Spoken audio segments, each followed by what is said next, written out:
And with this, we move on to the final paper of this segment. This paper is by Team Unilever, and it's titled "Redefining Insights for D2C Brands." Can we have Team Unilever on stage, please?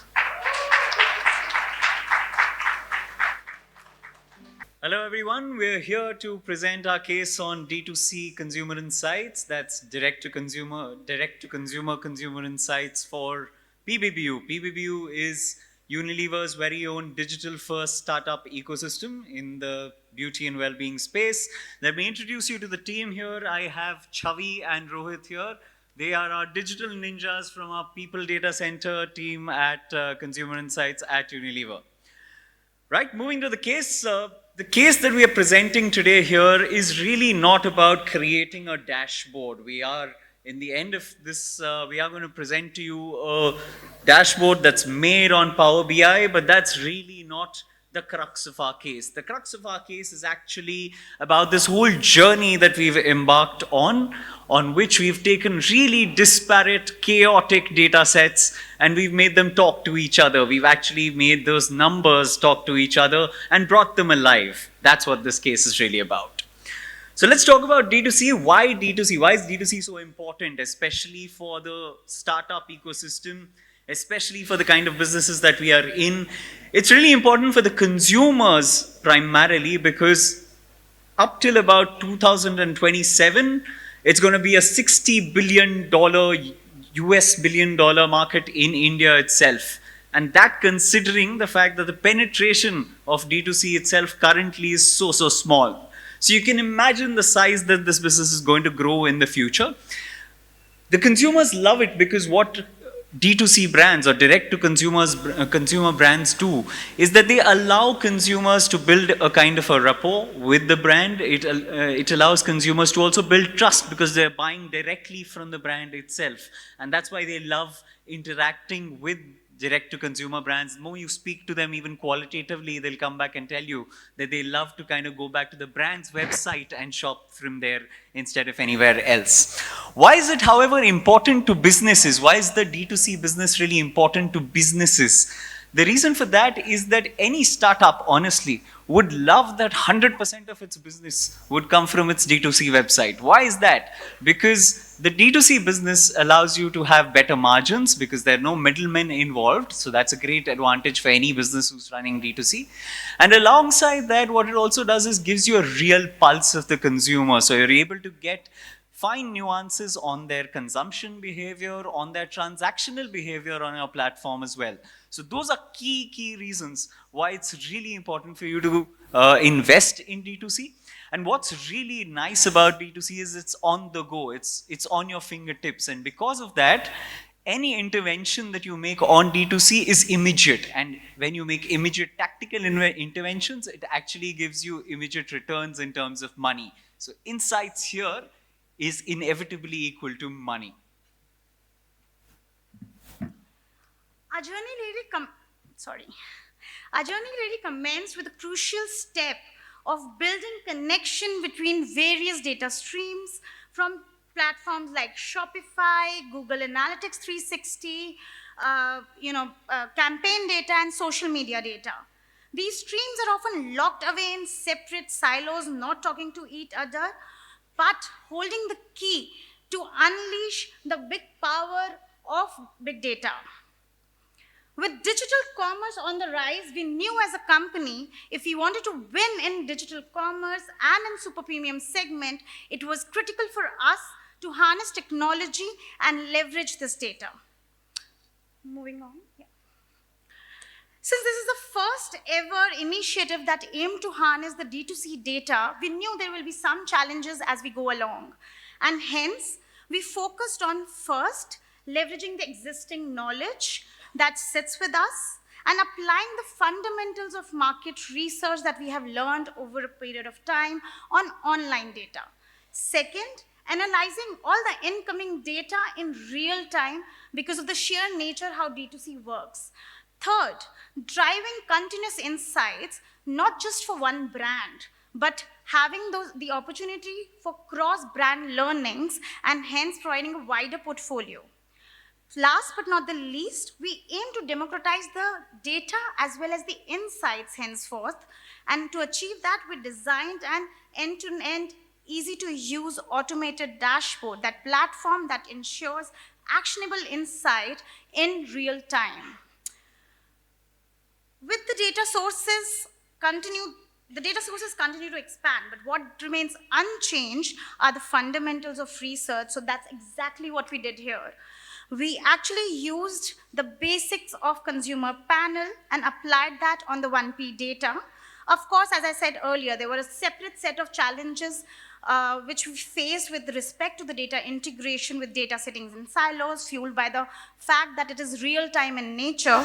But having that thinking across, we could bring those massive data sets together to do analysis to understand sales, trials, repeats, purchase buckets, and so on. At Unilever, we also strongly believe in winning in many Indias, and hence we did apply that lens to have more actionable insights that can be applied to the business. Furthermore, we also leveraged the campaign analysis. We looked at our websites to understand what are the pages which are driving consumer interest, which are driving conversion for us, so that we can partner and grow the D2C business by harnessing technology and market research. I will just show one video, a short one, to give a glimpse In this of how dashboard, the we analysis have looks the like. product recommendation tab, which helps us to understand the product consumption period at a mean and median level. Along with this helps us to identify the product combinations that the consumer purchases, allowing us to push these product combinations ahead on our website to drive our own sales. The acquisition and retention tabs helps us to identify our acquisition and retention packs so that we can price them accordingly to drive sales. The vintage report. The vintage report helps us to capture the retention rate for the brand at a category and format level, leading to the identification of retainers to the lapses ratio so that we can target them accordingly. The market basket analysis helps us to identify the correlation between the different products based on the lift score so that these combos can be pushed on our website to achieve higher AOV. The WIMI sales analysis or the regional sales analysis helps us to track our sales on different time periods in different regions across different cities. The average order value trend helps us to identify the price buckets in which we have a high sales or orders. This way, we can push and plan a pricing strategy pipeline for the future in order to drive our AOV. The website analysis helps us to put forward the plan to identify the campaigns where we should push our money, which can be a Google campaign, a Facebook campaign, or a prospecting campaign. When we talk about Vintage Report, we unveil a compelling narrative that tells it about the capability of a brand's retention journey. As you see, over the last 6 months in 2022, we see an intriguing 19% retention rate, and in the last 3 months, it acquired up to 12%. Talking about the product recommendation engine, we saw a remarkable surge in our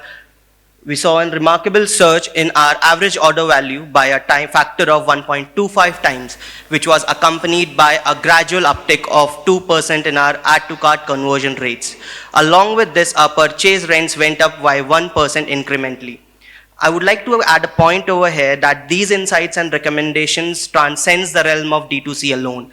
They extend their effect all over the different channels, even if it's an e-com or a GT channel. Talking about the campaign analysis, we all know whenever any brand approaches a consumer, the pure intention is to make the consumer buy. And each and every day on the social media, we have multiple campaigns coming all across on our feed to help us to buy their products. What we did here was make a system to tag all these campaigns and ads to different portfolios so that we can find which campaigns help us provide the maximum ROAS efficiency.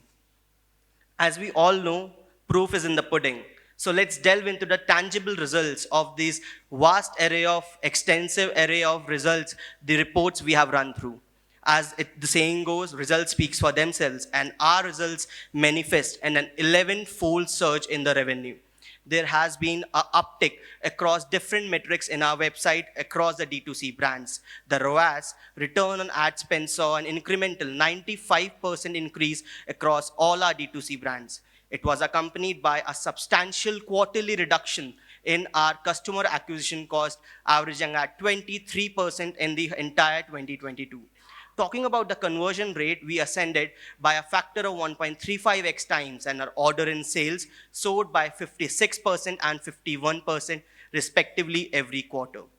I would like to add a point. It is very paramount to understand that the implications from these recommendations are not only limited to the D2C strategy and operations. Their ripple effect transforms across various of horizons. These integrations, these recommendations can be seamlessly integrated across our e-com platforms, our GT platforms and channels.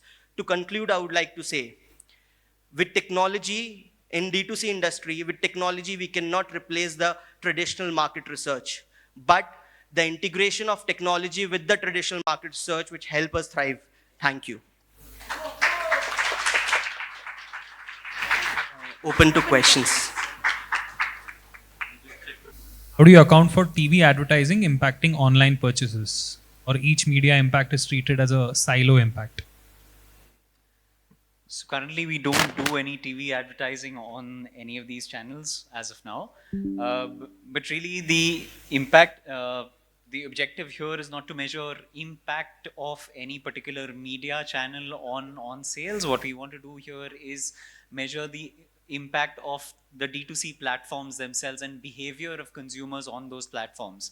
So whenever there is any media input, say even if you do TV media, it will obviously impact your funnels and therefore will bring people to the platforms. But beyond that, how they transact on our D2C platforms, which is whether they choose to stay on a landing page for longer, or they move out of it really quickly, or they choose to stay on a landing page which is more about combos versus stay on a landing page which might be more about a single product. That kind of behavior is what we really study through this kind of a dashboard, and that enables us to better decide on things like, for instance, should we sell a particular product as a combo? Should we sell it singularly? What are the kind of combo combinations we should create? So it really is a little independent of what kind of media input is given.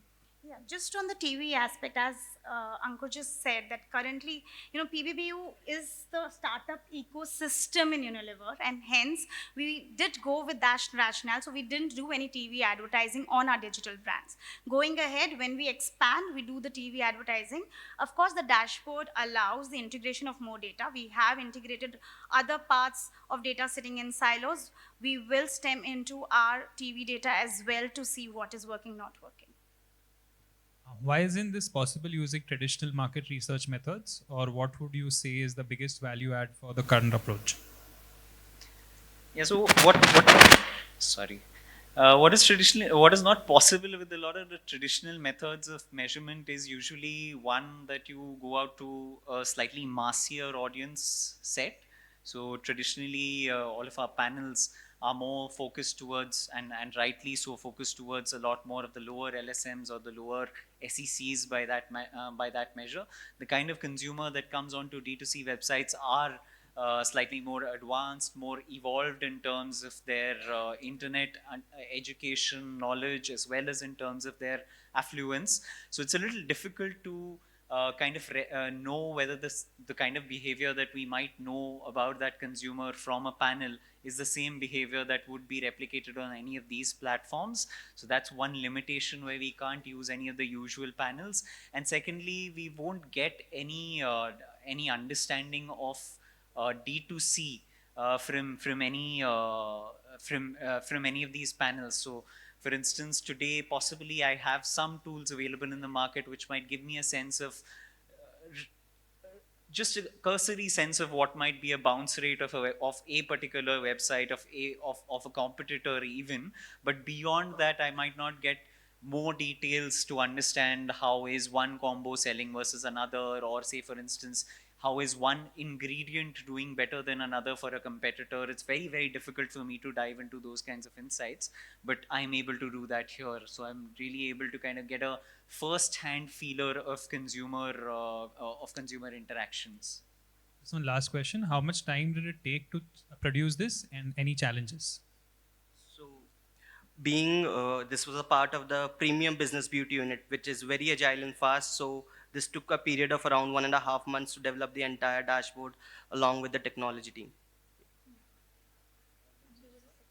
In terms of challenges, yeah, challenges. The biggest challenge was really to get all these different data sources to talk to each other. So there's Google Analytics, which has its parameters mentioned differently, they're named differently as well. The same parameter is named differently in Shopify. So basically, a lot of time was just spent in kind of making those parameters sync with each other so that we were actually able to get the right kind of results. So there were multiple iterations where we were ending up with really nonsensical results to a point, and then we had to iterate and reiterate to the point where we actually were able to get the right kind of data that was actually accurate. Otherwise, there was a lot of these lost in translation kind of errors which were happening because of these multiple disparate data sources. Thank you so much. Thank you.